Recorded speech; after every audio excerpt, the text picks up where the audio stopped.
Transmission start. Welcome to Where Did the Road Go? Join us as we wander off the path and explore lost history, consciousness, the paranormal, unexplained mysteries, alternative thought, and much more. We are present on the web at wheredidtheroadgo.com. Now here is your host, Seriah. Welcome to this short edition of Where Did the Road Go? And I'm here with Red Pill Junkie. Buenas noches. Christopher Ernst. Good evening, everyone. And Super Infra Man. Hello, hello. And I wanted to do this short edition on this memo that came out. Now, what's the official name of this? Wilson Davis memo, I think it's. Yeah, I think you're right. Yeah. I don't have it in front of me.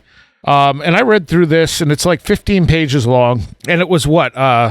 It was found in Edward Mitchell's stuff? It was in Edward Mitchell's stuff. Go ahead. No, go ahead. Oh, no, they found it in his stuff, and, just as we were talking, I'm going to jump ahead here some, but pull me back around if y'all want to. But, offline, the fact that he never brought it up is very intriguing. Yeah. Edward Mitchell? No, I disagree because he did talk about it in at least one interview, I think with Larry King. I mean, he didn't mention it by name specifically, but he did talk about what the gist of the document is about. Okay. See, to me, reading through this smells everything like the disinfo we've been fed for decades now. Even treating MJ-12 like it was a real thing, which we can say fairly confidently it was not. Mm-hmm. What was your take, Miguel?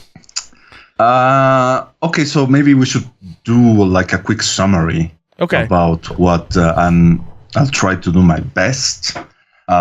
So I don't know, like for people who are a little bit familiar with the current UFO discussion, they might have heard the name of Dr. Eric Davis.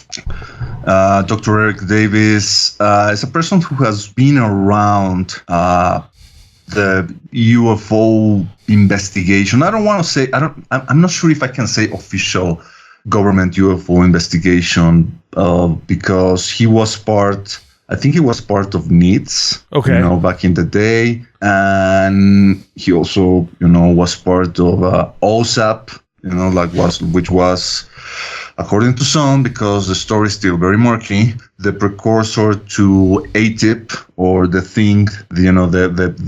Pentagon secret UFO program that was led by Lou Elizondo, or so he says. Like I said, it's murky. It's not really definitive in any way. But anyway, Dr. Eric Davis, he's been around with collaborating with people with connections within the government, trying to, find what the government might or might not know about UFOs, particularly when it comes to these supposed black super secret programs that are trying, supposedly, to back engineer alien technology. So because of that, apparently he or other of his associates contacted this person, Admiral Wilson, who at the time, and I think we're talking about late 1990s, if I'm not mistaken, guys, correct me. I think it was 98 or 97. All right, 1997. This gentleman, I don't remember what was his position at the time, but he was very high up in Pentagon,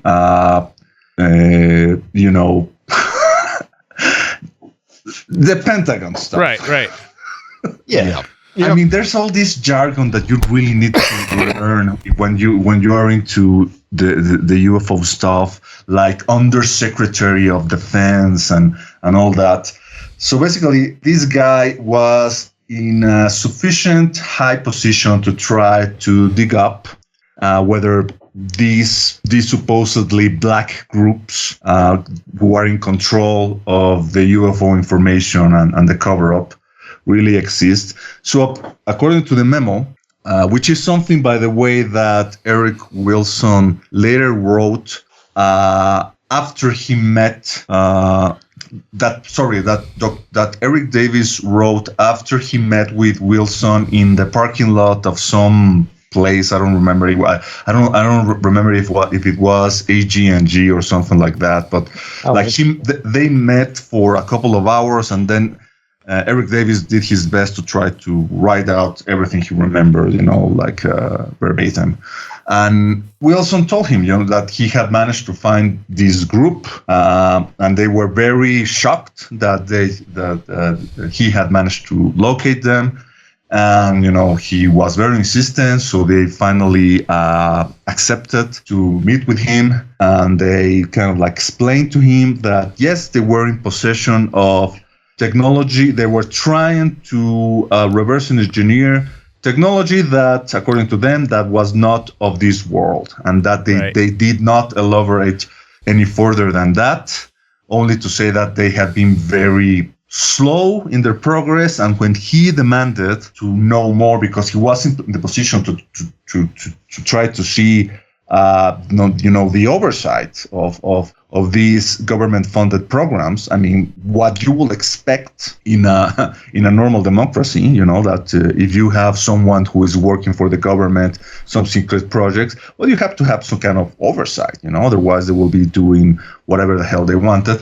And basically, they told him that he didn't have enough clearance to do that, and he was kind of furious about that. He started to raise his voice among his higher ups, people that were higher than him in the Pentagon food chain. And according to the memo, someone told him that he should better, leave this story be, back off. Right.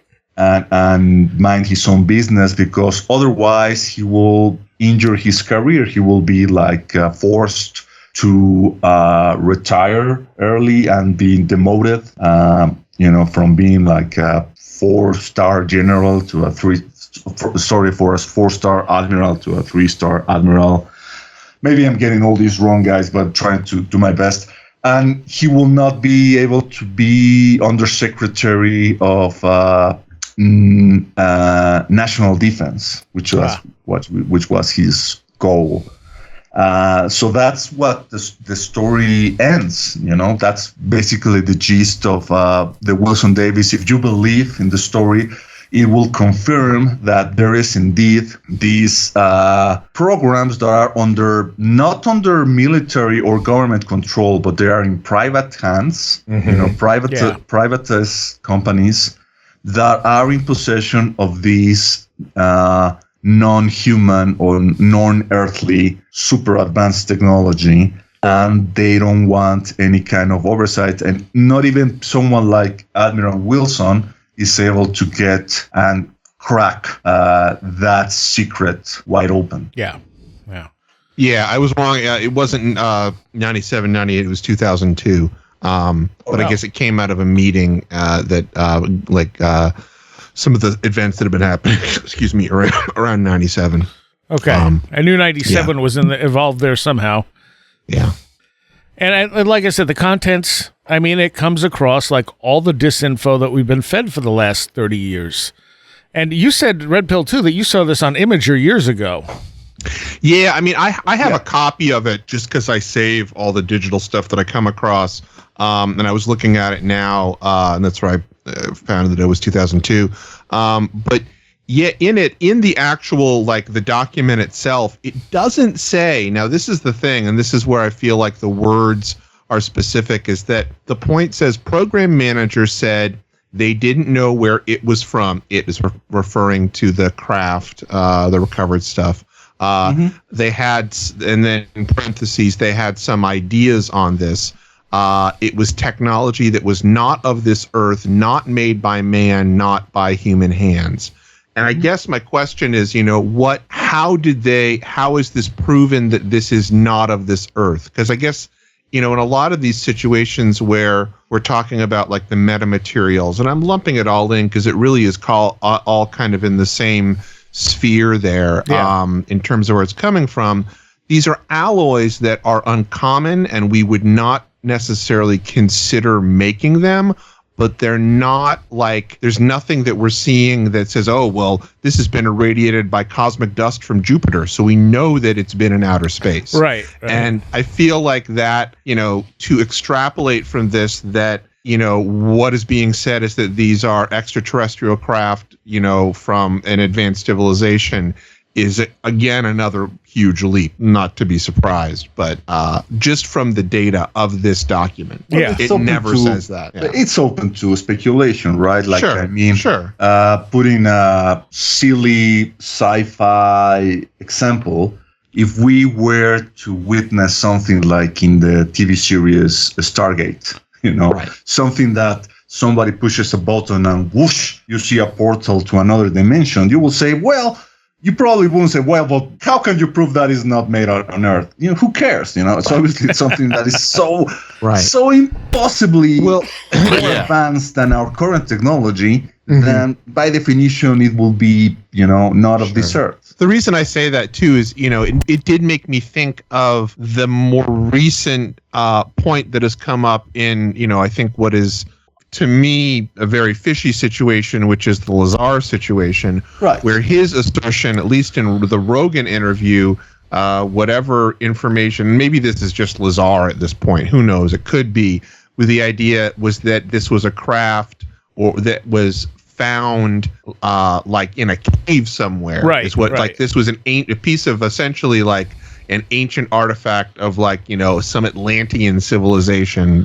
That's I think Lazar said that there were numerous craft. They all looked different, and one of them was like found buried underground from like ancient times or something. Right. Right. I don't know. I think that. This thing about being found in like in a cave or in an archaeological dig, I think this is something that he has added recently. You think it's Lazar? Yes. Okay.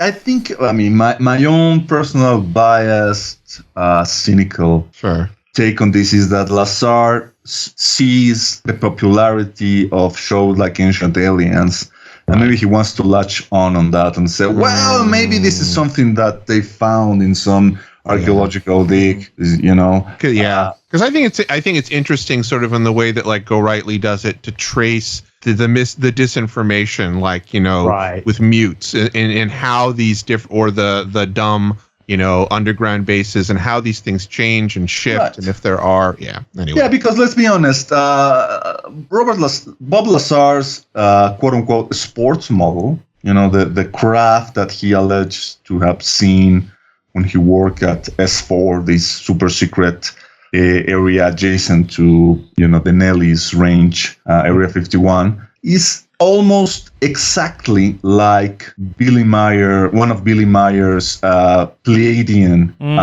being ships. It's almost an exact copy. And I can say that with a certain level of confidence because of my background as a designer. I'm very good with geometry and memory of three-dimensional shapes.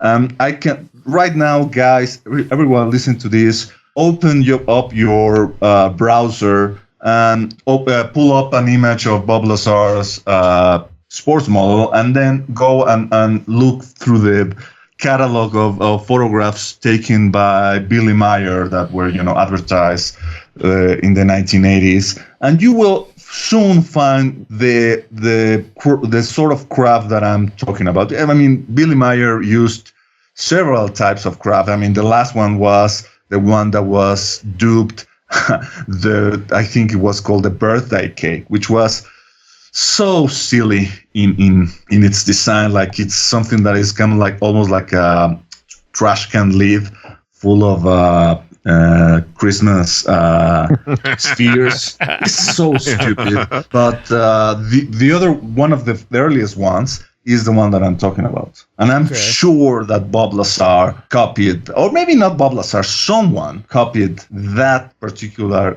design and used it in this, in the thing that Bob Lazar claimed. Yeah. Well, I guess the thing with this memo is now it's popping up all over the place as more evidence that the government has, crashed UFOs. And I'm looking at this and I'm like, this isn't evidence of anything.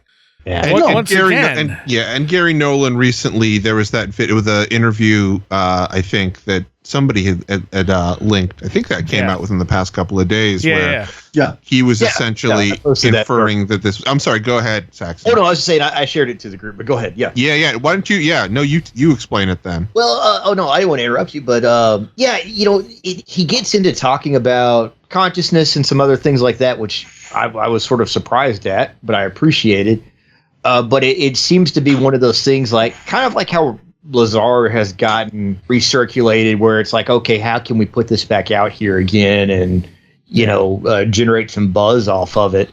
The thing about Gary, and going back to something that you said earlier, Chris, he would talk about examining UFO materials. Yes. And the thing that he seemed to point to, at least in the Vice article I looked at recently, was stuff that looked like transistors before we had transistors. But how do you how do you put that in context? I mean, there's no mention of like dating on it. You just have the word of somebody saying, well, we got this before transistors existed, and have him look at it. Yeah. I mean, the thing is that Gary Nolan, it's like all of this thing is like 6 degrees of separation. It's always the same people over and over again. Yes. And with Gary Nolan, we know that he's a close associate of Jacques Vallée. And Jacques Vallée, we know that he's been friends with Hal Puthoff since the 70s, since they were all working at Stanford Research Institute when Hal Puthoff was working in the remote viewing project. And we also know that Hal Puthoff has been working with Eric Davis, for decades. Eric Davis, maybe I'm wrong, but I see him as something of a Hal Puthoff's protege or something. So that's the connection, I mean, Gary Nolan will say, well, of course, the Wilson Memo is true because I know these people and I trust them. And also it has to be said that it's not as if Admiral Wilson hasn't gone on the record to talk about this particular memo. It has been interviewed by journalists, independent journalists like Billy Cox, who used to have a blog devoted to UFO news at I think it was the Miami Herald. Right. And Cox has has contacted Wilson several times, and Wilson every single time has denied that he ever met with Davis and that the story is true. He says he's totally poppycock. So that is one of the, like what I said, is some kind of like a cognitive dissonance with the disclosure advocates, because the disclosure advocates are so gaga when it comes to the claims of people within the government, as long as they say the things they want to hear. The moment that someone like Admiral Wilson says, no, this story is not true, this is bull manure, that was it. Well, obviously that is a lie. This is part of the cover-up. Yes, well... All right. Well, I think that recaps all that very nicely. So I thank the three of you, unless anyone has something they want to add at the end here. No. All right. Maybe what I would add is that, Jacques Vallée in recent years has become more, I don't want to say candid. I don't know. I'm not sure what's the word that I want to use. That more leaning toward the idea that there may indeed be secret government programs studying remains of UFOs. I'm not sure if a whole craft or bodies. He sure has been talking to people who believe that there are indeed bodies stored somewhere. Right. That there are being people who are, so what? Like in the end, what can you expect? Are we really to expect that the government all of a sudden will say, yeah, you know what? Now that you ask nicely, sure, we'll have to admit that we have these things that we really don't understand, and we have no idea what they are. I think that a better approach, the thing that some people are doing is, like what Abel Loeb is doing. Let's say, they haven't like made the sky classified, so everybody can go and look up and try to find something. Now the problem is that within the Galileo project now, there are more and more people that are part of, or they were part of the national security or the intelligence world. People like Lou Elizondo and Christopher Mellon, who are now consultants within the Galileo project, and one wonders what exactly they are doing there. Are they really there to help them, or are they there to manage and to try to impose a certain agenda? All right. Well, with that, I thank the three of you. Absolutely. Thank you. My pleasure. You have been listening to Where Did the Road Go? This show is made possible in part from our Patreons, and we thank you and everyone listening for helping us continue this exploration of the strange. You can always find everything Where Did the Road Go related at www.wheredidtheroadgo.com. And thank you so much for your support.